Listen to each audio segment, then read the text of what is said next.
গাজীপুরের তুলা বাগান বর্তমানে অনেক জনপ্রিয় হয়ে উঠেছে। চোখ যত দূরে যাই সব দিকে শুধু তুলা ক্ষেত আর তুলা ক্ষেত। তুলা বাগানে কি করে যাবেন এবং কোন সময় যাবেন তো থাকছে আজকের ভিডিওতে।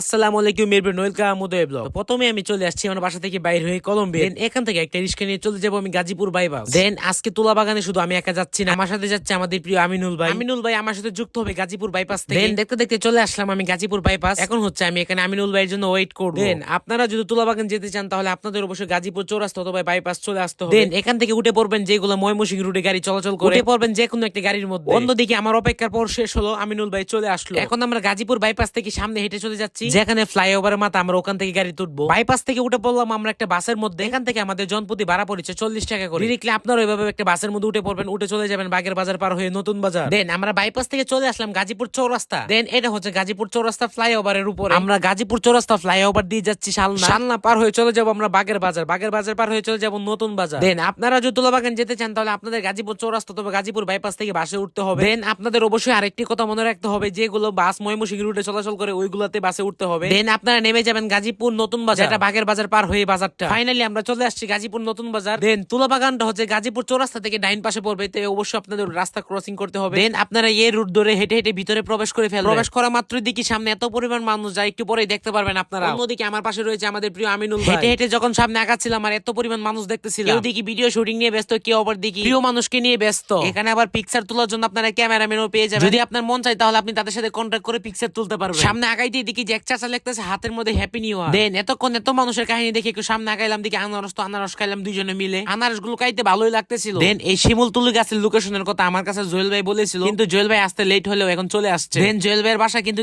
আনসার রোডে, তার জন্য একটু পরেই আসছে। দেন এখন দুইজনে মিলে শিমুলতলি বাগানের ভিতরে প্রবেশ করতেছিলাম। অন্যদিকে অনেক পুরনো স্মৃতির কথাগুলো বলতেছিলাম। আপনারাও এক নজর দেখে নিন শিমুলতলি কাঁচা থাকতে কেমন থাকে, যখন আবার এটা ফুলটা ভেঙে যায় তখন আবার বাইরে। অন্যদিকে তুলার গাছগুলো আমি আমার জীবনের প্রথম দেখলাম। আপনারাও কি তুলার গাছ কোনো সময় দেখেছেন কিনা অবশ্যই কমেন্ট বক্সে বলে যাবেন। এটা কিন্তু সরকারি এরিয়া, বিশাল এক বড় এরিয়া নিয়ে এটা অবস্থিত। এখন স্ক্রিনে যে ভিডিওটি দেখতে পারতেছেন সম্পূর্ণ তুলা বাগানের যে বাগানটা রয়েছে এটা। যখন আবার তুলাগুলো বাতি হয়ে যখন ফুটে যায় তখন ঠিক এভাবে সাদা সাদা লাগে, সুন্দর লাগে দেখতে। অন্যদিকে জুয়েল ভাইয়ের জ্যাকেট এবং কি আমার ব্যাগটা আমার কাঁধে দিয়েছে। সারাটা মাঠ জুড়ে আমার কাঁধে জ্যাকেট এবং ব্যাগটা ছিল, তারা কেউ নেয় নাই। আমি আপনাদের কাছে বিচার দিলাম, এটার বিচারটা আপনারা করে যাবেন কিন্তু। দেন জুয়েল ভাই আবার বলতেছিল যে তোমার কাছে রাখো, তোমাকে আনছি শুধু এটার জন্য। দেন এদিক দিয়ে হেঁটে হেঁটে সামনে যাওয়ার পরে দেখি যে আবার এতগুলাকে, যেখানে ভালো করে তুলাগুলো ফুটেছিল এবং কি তুলাগুলো আপনার গাছ থেকে ছিঁড়তে পারবেন না, আদেশ ক্রমে কর্তৃপক্ষ নিষেধাজ্ঞা আছে। দেন এই তুলা ক্ষেতের মাঝখানে দাঁড়িয়ে আমি আর জুয়েল ভাই কিছু ফটোশুট করলাম এবং কি কিছু ভিডিও করলাম। এবং কি আরো একটা কথা শুনে, 5টার পর দিয়ে আপনারা 1 মিনিটও থাকতে পারবেন না, এখানে আনসার বাহিনীর আপনাকে বাহির করে দিবে, কারণ এখানে 5টার পরে থাকা খুব রিস্ক। আজকের ভিডিওটি এই পর্যন্ত। ভালো থাকবেন সবাই, ভালো লাগলে অবশ্যই শেয়ার করে দিবেন।